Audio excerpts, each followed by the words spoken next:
Hi everyone. We wanted to take an opportunity to help you navigate the DVC Library website since some of you maybe have never done that before, and it's going to be an important skill to have for not only the assignment that you're doing this week, but certainly for your review of literature paper and in the future for other assignments that you'll have either here at DVC or as you transfer on to find appropriate research for papers that you're writing. We are starting here at the DVC homepage just as a nice starter point, and if you scroll down a little ways on the left hand side, you'll see the library website. We're going to click on that, and we're going to go specifically to the Pleasant Hill Library. And this is the Pleasant Hill Library's main homepage. And from here you see right off the bat there's a search box. So for your assignment this week, you're to have identified some keywords and put together search phrases for a topic that you're interested in. And I'm going to go ahead and recommend that you start here with one search. It will basically look for all of the sources that DVC has available, journal articles, books and ebooks, as well as videos that might be relevant to your topic, just to kind of give you an understanding for this type of paper, a review of literature paper. You're going to be focusing on journal articles. The body of your paper should only involve the review of primary literature studies, which means research studies that have involved subjects. They've measured something relative to the subjects, and they have results of those measures that they discuss, and they talk about kind of what those results can mean in the real world, implications of the results. And so that is what the body of your paper needs to involve. However, you might find a book or an ebook that could be useful for the introduction of your paper to introduce information about the topic to the reader. Also, secondary secondary source journal articles, which are kind of review types of articles where people are kind of summarizing information that's been previously found, but they have not conducted any original research of their own, may also be a useful source for the introduction of your paper. But that's going to be an important skill to develop, is understanding the difference between a primary source and a secondary source. Basically, a primary means it's a first-hand account. So like I said, there needs to be subjects. They have to have measured something. They have to have results of those measures. And I'll show you a couple different articles once we get into this, and you'll be able to see the difference, and hopefully that'll help you be able to understand it better. Okay. So let's go ahead. I'm going to use one of the examples I gave you in the assignment for this week.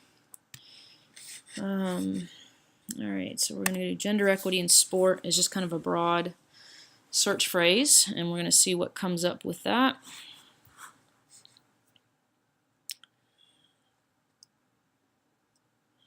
All right, so you can see almost 1,500 results came up from that search, so we definitely want to get that narrowed down.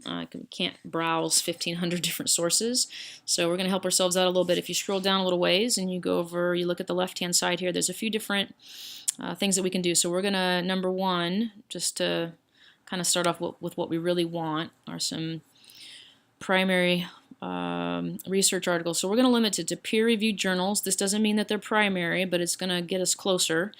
Okay, and we're going to limit it to the last 10 years. We're just going to go ahead and put 2008 since they only have up to 2018 right now. So we'll go ahead and that'll be our 10-year gap. We don't really like to use studies unless it's for certain topics older than 10 years. You want to try and get the most recent information possible. And sometimes your instructors will tell you 5 years. I'm just going to go ahead and give a 10-year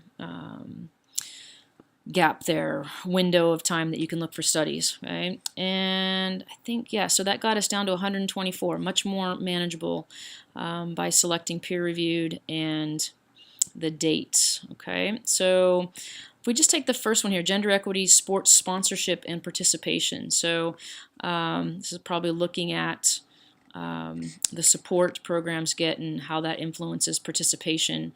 We're going to go ahead and click on this. And this will give you, so this little citation or this little page will give you a brief abstract We're going to go ahead and go to the PDF because that gives us more information. If it asks for to log in, it should be your same credentials to get in if you're off campus.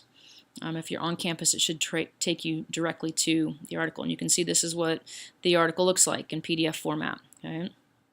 And this particular article is a secondary source. Okay, so if you read the abstract, they don't talk about having conducted any research. They don't talk about subjects. They don't talk about any methods of measurement or anything like that. And when you scroll through here, you kind of see that they don't have a methods section where they're talking about who their subjects were, any of that type of information. They're just kind of, they've got some general paragraphs here of information from previous studies. So this would be a secondary source, which would be fine for, like I said, providing information in the introduction of your paper about your topic, but it would not be an article that would be appropriate for the body of the paper. So we can go all the way down, and they're kind of summarizing information from previous studies, previous researchers. They'll have a result or a reference page.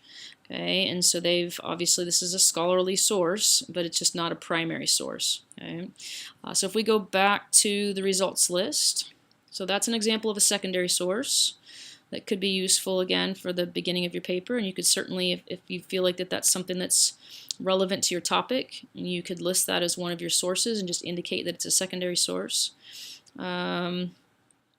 I think, yeah, this one here, this examining gender equity in newspaper coverage, this is a primary source. So we're going to go ahead and click on the full text version of that. And you can see right from the very first sentence, it says, we investigated the sports coverage of over 300 boys and girls high school basketball teams. So that tells you right off the bat that they did something, that they measured something. And so that kind of is a big indicator there that this is likely a primary source. And when we scroll down and look at the kind of the anatomy of the article, you see the introduction, and then they get into the rationale, kind of the purpose of their study, the present, or in this present investigation we examine, so that's kind of the purpose of their study there. And now you get into their methods, okay, so what they measured, how they measured it, the procedure basically, the results of their analysis. They've even got some figures there and tables, so you know that this is most definitely a primary source. Okay, so this, again, if this is relevant to your topic, this would specifically be looking at media coverage. So it would be good if you decide that you want to do something using this study, you need to find at least 2 other studies that are looking at newspaper or maybe magazine coverage. But it would be better if it was newspaper coverage, but you could certainly probably also equate magazine coverage as far as gender equity and media, print media coverage goes. So that could be a topic that you might pursue. And that's just kind of showing you the level of specificity that you need for a review of literature paper. Okay. So what you're going to do for this assignment is you're going to select 4 sources. Okay, you need at least 2 primary sources. Ideally, you're going to eventually need 3, so feel free to go ahead and list 3 primary sources for this assignment, and just indicate whether they're primary or secondary when you list them. Oh, I need to show you one other tool. So let's go back to this one. So if we go back to the article, if you go over to the right-hand side of the page and go to this little paper-looking thing, and when you hover over it, it says Cite. So you go to that, and it gives you a few different, so you guys are probably familiar with AMA. No, is it AMA? What do you guys do? No, MLA. You guys usually do MLA DVC. We use APA formatting typically in kinesiology, so you can cut and paste this, copy and paste it I should say, into your assignment, and you have all the pieces of the citation that are necessary. Now, one thing to understand, this is very common with these computer-generated citations. The actual formatting for this is not correct. Okay, so the author's names should not be in all caps. It should just be normal, first name is capitalized, sorry, last name is capitalized, first letter of their first name is capitalized, so just normal capitalization. So that would need to be corrected. That's not something you get dinged on for this assignment, but will be something that we will pay attention to in the final version, so you might as well go ahead and start getting used to that. And then the other problem with this citation is that article titles should only have the first word capitalized, okay, and obviously proper nouns.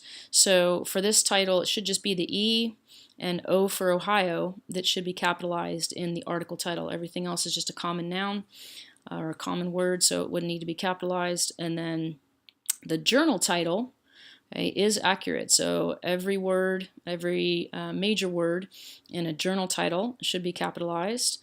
So this is correctly formatted. Okay, so the authors are not formatted correctly, and the article title is not formatted correctly. So especially for the final version of your paper, that would need to be corrected in order to get full credit. All right, so I think that'll get you through this assignment. If you have any other questions, please let us know as soon as possible so that we can help you with this. We're also going to post a video that helps you understand the difference between primary and secondary sources a bit better. All right. Let us know if you have any questions, and we will talk to you soon. Take care.